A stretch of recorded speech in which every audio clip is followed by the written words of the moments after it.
Right. Let's jump into a time machine and head back to 55 BC. Okay. Imagine Britain, Yes. shrouded in mist and mystery, Uh-huh. a land that the Romans knew very little about. Right. And it was this very enigma Yeah. that captivated Julius Caesar, Uh-huh. sparking not just one, Mm-hmm. but two expeditions Mm-hmm. to this uncharted territory. Yeah. So, What's important to understand is that Caesar wasn't just driven by typical imperial ambitions, okay. expanding territory or grabbing riches. Right.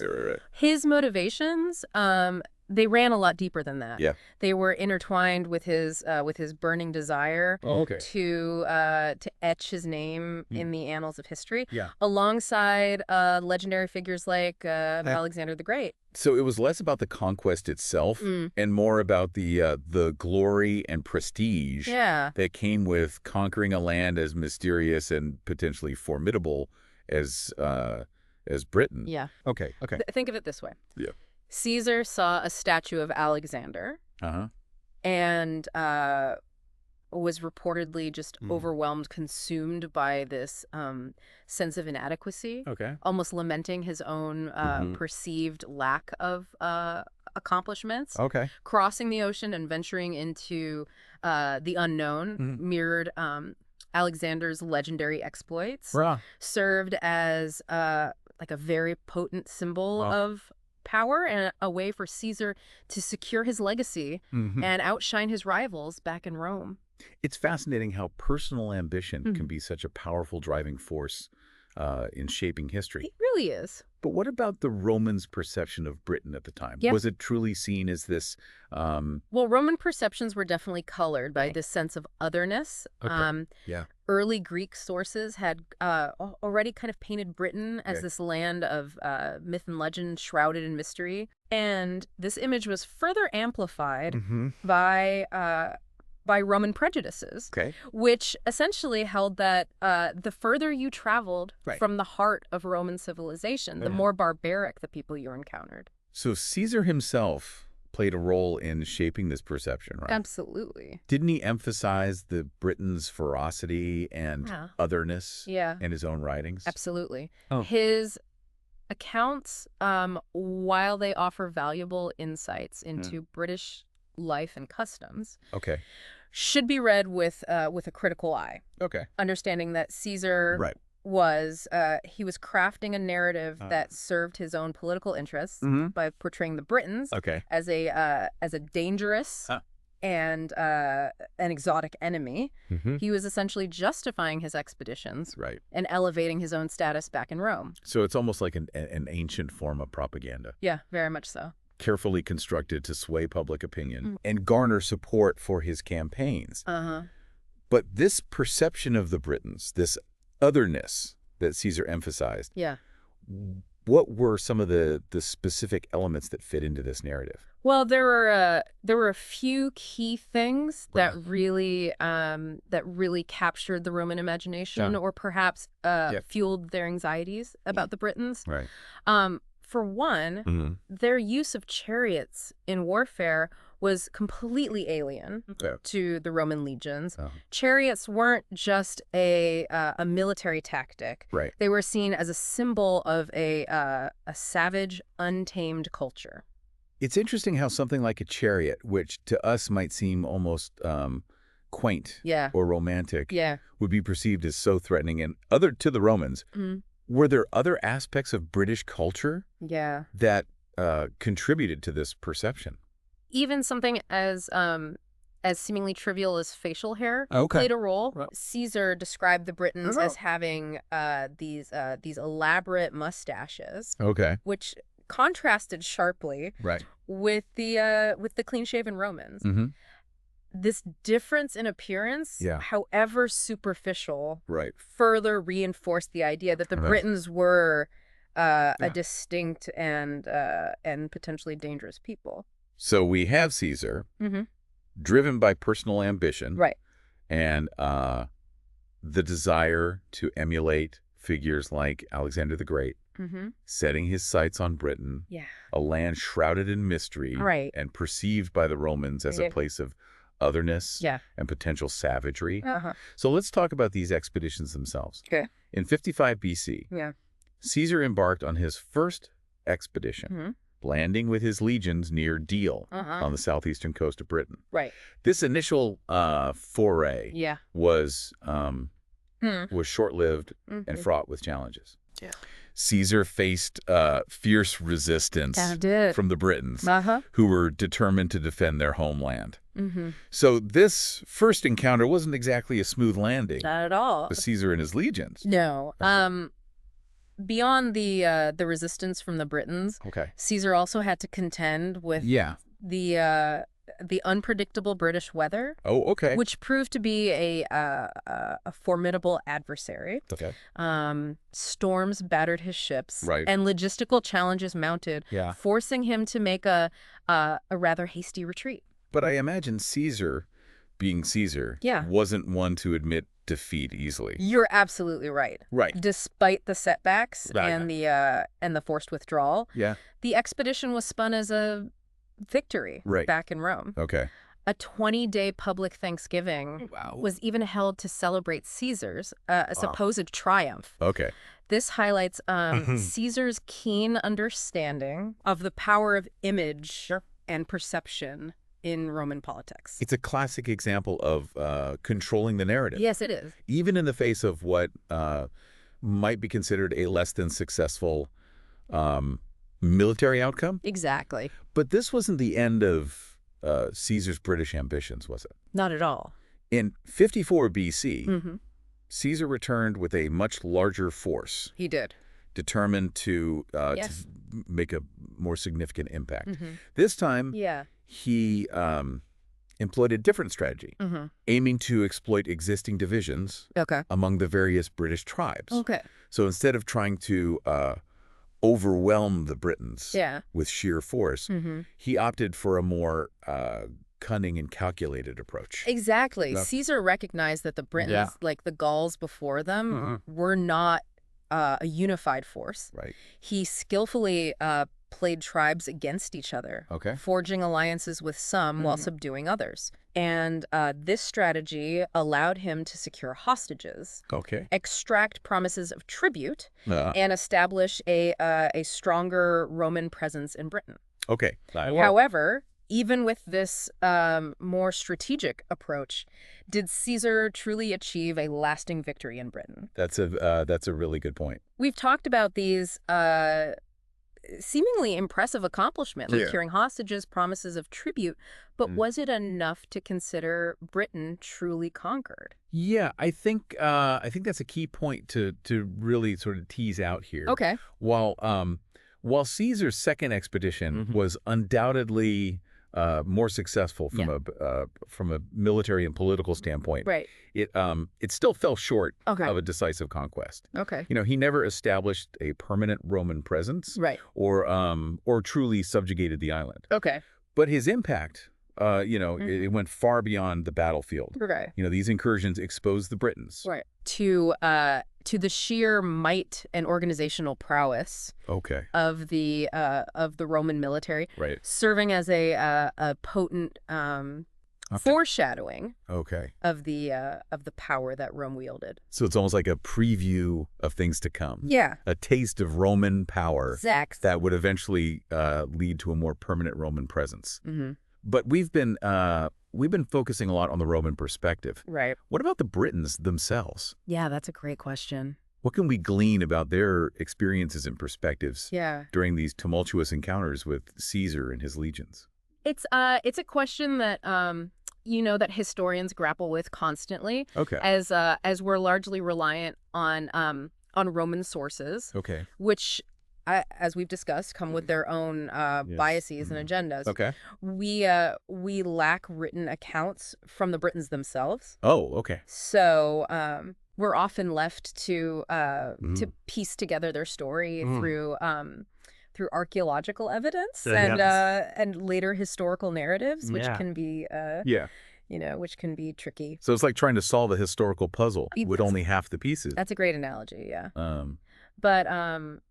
But even with these limitations, we can discern a few things. Okay. It's crucial to remember that the Britons weren't this homogenous mass of barbarians, as often depicted in Roman accounts. Right. They were a diverse group with a tapestry of tribes, alliances, and cultural practices. Right. Caesar himself alluded to these complexities when describing his strategies, highlighting the need to exploit existing divisions among the Britons. So Caesar wasn't just facing a faceless enemy, but a complex and multifaceted society, with its own internal dynamics and power struggles. Precisely, and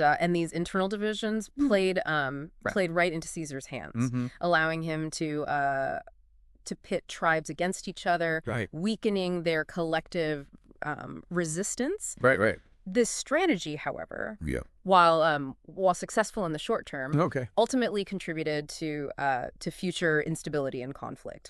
Which ironically further paved the way for a more enduring Roman presence in Britain. It's almost like a self-fulfilling prophecy. Yeah. With Caesar's actions inadvertently setting the stage for the very outcome he was seeking to prevent. Exactly. Yeah.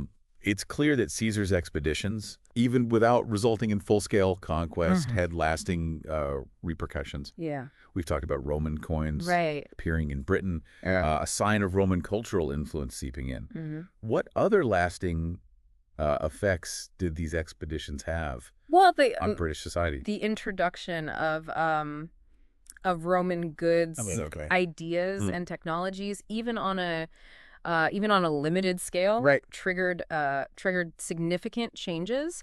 Archaeological findings reveal the presence of Roman pottery, glass, and metalwork in British settlements. Particularly in the southeastern regions, where Caesar's influence was most pronounced. So even without direct Roman rule, a kind of mini Romanization? Yeah, it's a good way to put it. Was already taking root in certain parts of Britain. Exactly. Okay. Historians refer to as Romanization from a distance. Highlighting the subtle yet powerful ways in which Roman culture began to permeate British society.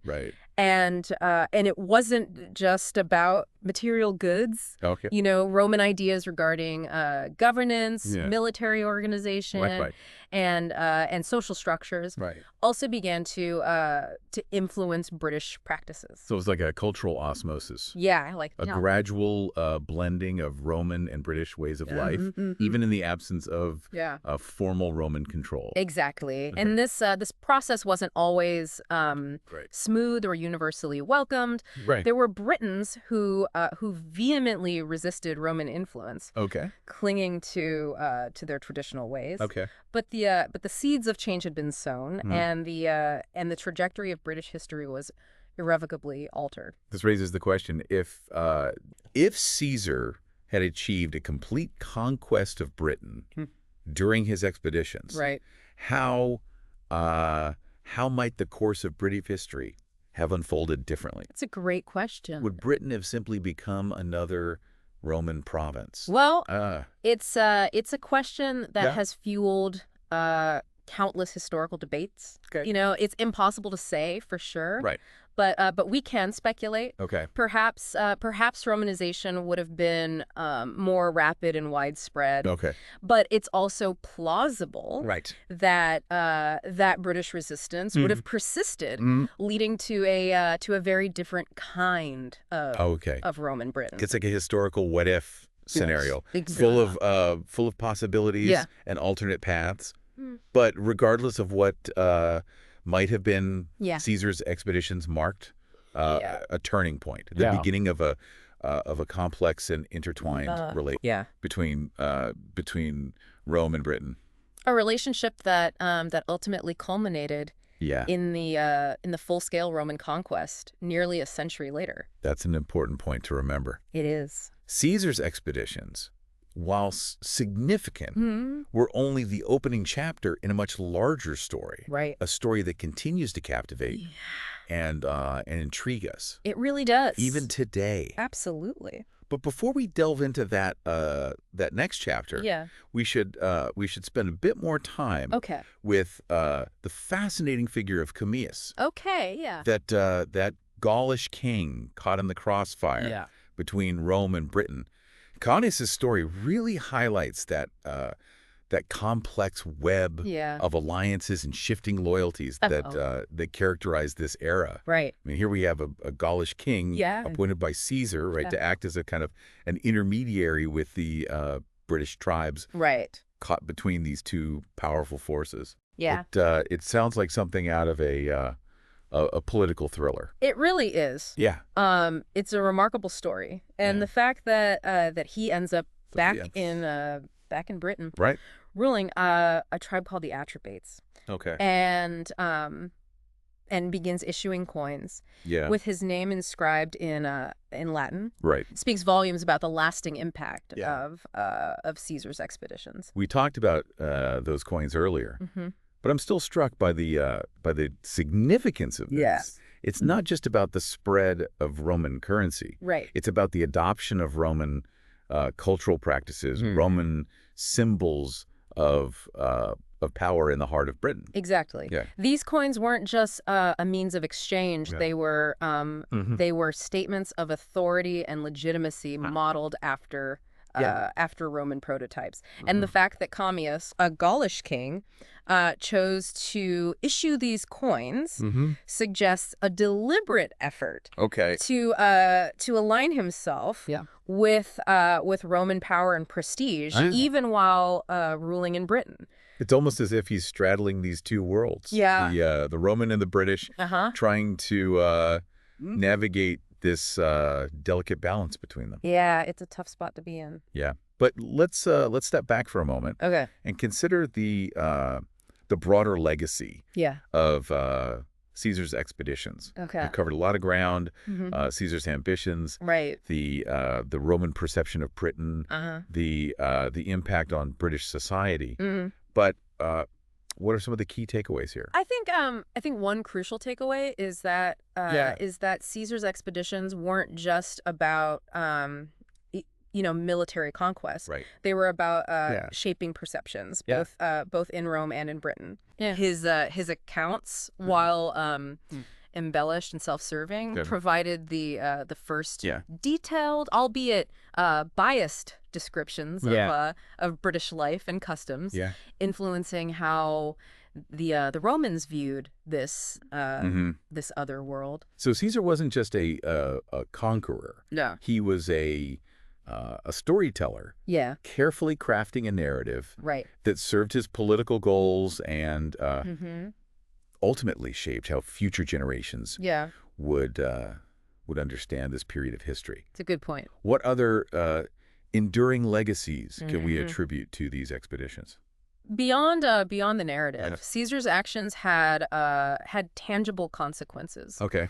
The introduction of Roman goods, ideas, and technologies, even on a limited scale, triggered a process of cultural exchange and transformation that would continue to unfold over the following century. Okay. Ultimately paving the way for the Roman conquest under Claudius. So even though Caesar himself didn't conquer Britain, his expeditions acted as a catalyst, setting in motion a chain of events that would fundamentally alter the destiny of Britain. Exactly, and it's important to remember that this process wasn't one-sided. The Britons weren't passive recipients of Roman influence. They resisted.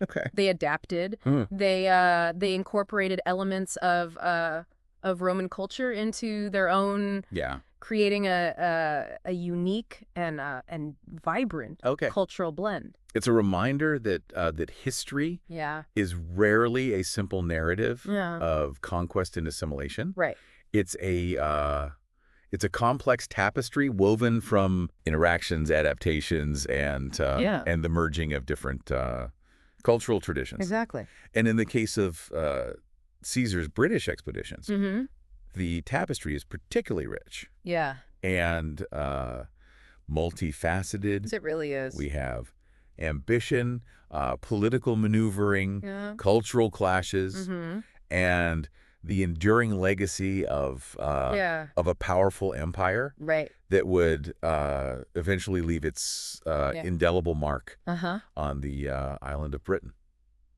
Absolutely. Well, I think we've successfully navigated the swirling currents of time. We made it. And emerged on the other side with a deeper understanding of this pivotal period in history. Yeah. And for our listeners, I hope this deep dive has sparked a curiosity to explore further, to delve into the lives of the British tribes. Yeah. The intricacies of Roman military strategy, or the fascinating world of ancient coins. Absolutely. As always, there's so much more to discover. Right. So many fascinating threads to follow. Yeah. So keep questioning, keep exploring, and keep those aha moments coming. And on that note, we'll bring this deep dive to a close. Okay, sounds good. Until next time, keep exploring.